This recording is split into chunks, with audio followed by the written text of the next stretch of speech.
আজকেই পরিবারের সবাইকে ডেকে ওয়াজ করেন, নসিহত করেন যে দেখো সামনের দিনগুলো ভয়ঙ্কর, আমাদের জীবনকে গোছাতে হবে, যা করেছি তওবা করে আল্লাহর কাছে ফিরে আসেন। আল্লাহ পাক গফুরুর রহিম, আপনি তওবা করে এইমাত্র চলে আসেন, আল্লাহ মাফ করে দেবেন ইনশাআল্লাহ। আপনাকে আল্লাহ পাক পরীক্ষা করবেন আপনি সত্যিকার তওবা করেছেন কি না।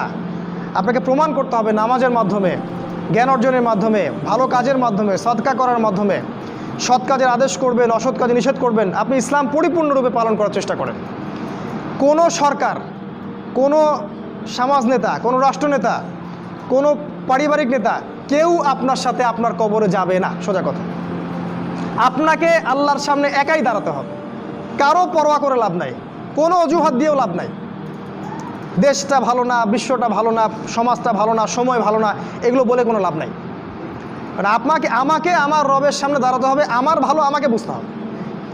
আমার ভালো, বাজারে গেলে একটা মাছ ভালো না খারাপ আপনি তো বোঝেন, তরকারি ভালো না খারাপ বোঝেন। দিনের ব্যাপারে বুঝতে চান না কেন? দিনের ব্যাপারে খালি হুজুরদের শরণাপন্ন কেন হচ্ছে? পড়াশোনা করেন, আমল করেন, আমল বাড়িয়ে দেন। দিন সময় নষ্ট করবেন না। যুবকদেরকে স্পেশালি বলবো, সময় নষ্ট করবেন না। শয়তান তিনটা ধোঁকা দিবে যে পরে শিখে নিব, পরে করবো নি। শয়তান আসে বুঝাবে যে এখন কি আর বয়স হয়েছে, আগে পরে দেখা যাবে। শয়তান বুঝাবে আমি এগুলো জানি তো, আর জানার দরকার নাই। এগুলো শয়তান বোঝাবে আপনাকে। এই শয়তানের ধোঁকায় পড়বেন না। সময়কে মূল্যায়ন করেন, আমল করা শুরু করেন, আল্লাহর ওয়াস্তে তওবা করে আল্লাহর দিকে ফিরে আসেন। আল্লাহ পাক তৌফিক দান করুন, আল্লাহুম্মা আমিন। 3 নাম্বার, সৎ কাজের আদেশ করেন, অসৎ কাজে নিষেধ করেন। পরিবার থেকে শুরু করেন। আপনি ব্যক্তিটা গড়ে তোলেন, পরিবারটাকে ইসলামিক পরিবারে গড়ে তোলেন। আপনার ছেলে, আপনার মেয়ে, আপনার স্ত্রী, আপনার সন্তান, আপনার বোন, আপনার মা, সবার ব্যাপারে মনিটরিং করেন, চোখে চোখে রাখেন। আপনি জানেন না আপনার ছেলেটা অনেক আগেই জেনাকারী হয়ে গেছে, আপনি টের পান নাই। ছেলের হাতে স্মার্টফোন তুলে দিয়েছেন, ছেলে গোপনে গোপনে 10টা প্রেম করে, আপনি জানেন না। ও দুধ খায় না এখন, আপনি মনে করছেন যে ও দুধ খায়। ও অনেক ম্যাচিউরড হয়ে গেছে। আপনার মেয়েকে দেখে মনে হয় খুব পর্দা করে, দেখেন ভিতরে ভিতরে কোনো ছেলের সাথে সম্পর্ক তৈরি করে ফেলছে। অনেক ঘটনা ঘটে যায়, আমরা সরল মনে অনেক কিছু করি। আপনার ওয়াইফকে দেখেন, আপনি যখন বাসায় থাকেন না, কি করে না করে মনিটরিং করেন। টিভি বন্ধ করে দেন, সিরিয়াল টিরিয়াল বন্ধ করেন। এমন কারোর সাথে মিশতে দিবেন না যে আপনার ছেলেকে, আপনার মেয়েকে, আপনার বোনকে, আপনার মাকে বিপথে নিয়ে যাবে।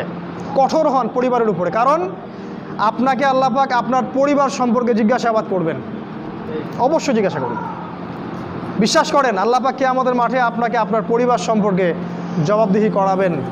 প্রত্যেকটা বিষয় আপনি দাওয়াত দেন, চেষ্টা করেন, তারপরে যদি ছেলে বেলাইনে যায় সেটা তার ব্যাপার, ওর হিসাব ও দিবে। নূহ আলাইহিস সালামের ছেলে কাফের হয়ে গেছে, ওর হিসাব ও দিবে, সেটা আলাদা। কিন্তু আমাকে আমার চেষ্টা করতে হবে। পরিবার গড়ে তোলেন, সৎ কাজের আদেশ করেন, অসৎ কাজে নিষেধ করেন। 4, এই যে কোরআন এবং সুন্নাহর দাওয়াতটা পৌঁছে দেন মানুষের কাছে। দাওয়াতেই কাজ করেন ভাই, সময় নষ্ট করেন না। আপনি যে দল করেন বা যে সংগঠন করেন বা যে মাযহাব, যে তরিকায় থাকেন, আমার তাতে কোনো আপত্তি নাই, কিন্তু কোরআন সুন্নাহর দাওয়াতটা মানুষের কাছে প্রচার করেন। মূল বিষয়ে কোনো পার্থক্য নাই। এই দাওয়াত দেওয়ার সময় সাম্প্রদায়িক হবেন না। সবাই আমার দলে আসো, আমার দলের ফরম পূরণ করো, না হলে দাওয়াত হচ্ছে না, এমন দাওয়াতের দরকার নেই। মানুষকে ইসলামের দাওয়াত দেন, আল্লাহর দিকে ডাকেন, কোরআনের দিকে ডাকেন, সুন্নাহর দিকে ডাকেন, দেখবেন সমাজে একটা সাম্য চলে আসবে ইনশাআল্লাহ। দাওয়াতি কাজ করেন, বেশি বেশি কোরআন সুন্নাহর দাওয়াতি কাজ করেন। 5 নাম্বার, অর্থ সম্পদ যা আছে এগুলোকে কাগজের টাকায় রেখে দিবেন না। আমার নসিহত, হয়তো বুঝতে পারছেন না, মাথার উপর দিয়ে যাচ্ছে কথা, কিন্তু পরে বুঝবেন। টাকা পয়সা যা আছে এগুলোকে ব্যাংকে কাগজের টাকার মধ্যে রেখে দিবেন না, কারণ কাগজের টাকা সামনে আর থাকবে না।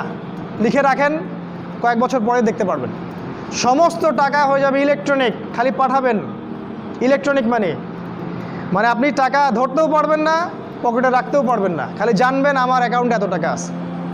এই পুরো ব্যাংকিং সিস্টেমটা পড়ে যাবে, থাকবে না। বিশ্বাস না হলে লিখে রাখতে পারেন, এই পুরো ব্যাংকিং সিস্টেম পড়ে যাবে, কাগজের টাকা থাকবে না। কি করবেন তাহলে? আপনি আপনার সম্পদটাকে সোনায় রূপান্তর করেন, কিছু সোনা করে রাখেন, জমায় রাখেন, রূপায় কনভার্ট করেন। এগুলোর দাম কখনো কমবে না। 100 বছর পরেও সোনার দামই থাকবে। তো 10 বছর পর আপনার 10 লাখ টাকার মান 10 লাখ টাকা থাকবে না, দাম পড়ে যাবে, আপনি সম্পত্তি হারাবেন। এইভাবে তারা সারা বিশ্বকে লুট করছে, এই কাগজের টাকা দিয়ে তারা সারা বিশ্বকে লুট করছে। এটা বুঝবেন না, পরে বুঝবেন। আচ্ছা শুনে রাখেন, আর কি করতে পারেন? গবাদি পশু ব্যবসা ইনভেস্ট করেন। আরেকটা কাজ করতে পারেন, জমি কিনে রাখতে পারেন, এটা ভালো জিনিস। এই জিনিসগুলোতে টাকা কনভার্ট করেন। শেষ জামানায় আপনার কাগজের টাকা থাকবে না, আপনি ক্ষতিগ্রস্ত হবেন। এখন টাকা যদি জমায় রাখেন, শেষ জামানায় আপনি ক্ষতিগ্রস্ত হবেন। আমি অর্থনীতি নিয়ে যথেষ্ট পড়েছি আলহামদুলিল্লাহ, পড়েই কথাগুলো আপনাকে বলছি। আর কি করবেন? যদি সম্ভব হয় শহর, আপনারা তো গ্রামেই থাকেন মাশাআল্লাহ, শহরে যারা থাকে তাদের উদ্দেশ্যে বেশি বলছি এটা, কারণ এটা অনলাইনে যাবে। শহর কেন্দ্রিক জীবন ব্যবস্থা ত্যাগ করতে হবে। শহরে আপনি বাঁচতে পারবেন না, টিকতে পারবেন না, শহরগুলো ধ্বংস হয়ে যাবে। আল্লাহ পাক বলেছেন ওয়াইম মিন ক্বরিয়া ইল্লা নাহনু মুহলিকুহা ক্বাবলা ইয়াউমিল কিয়ামা, কিয়ামতের আগেই প্রত্যেক নগরী আমি ধ্বংস করে দিব, আল্লাহ পাক বলেছেন। শহর থাকবে না, প্রত্যন্ত জায়গায় চলে যাওয়ার চেষ্টা করেন, গ্রামের বাসা ওইদিকে প্রজেক্ট করেন, ছোট ছোট মুসলিম কলোনি করে গড়ে তুলতে হবে।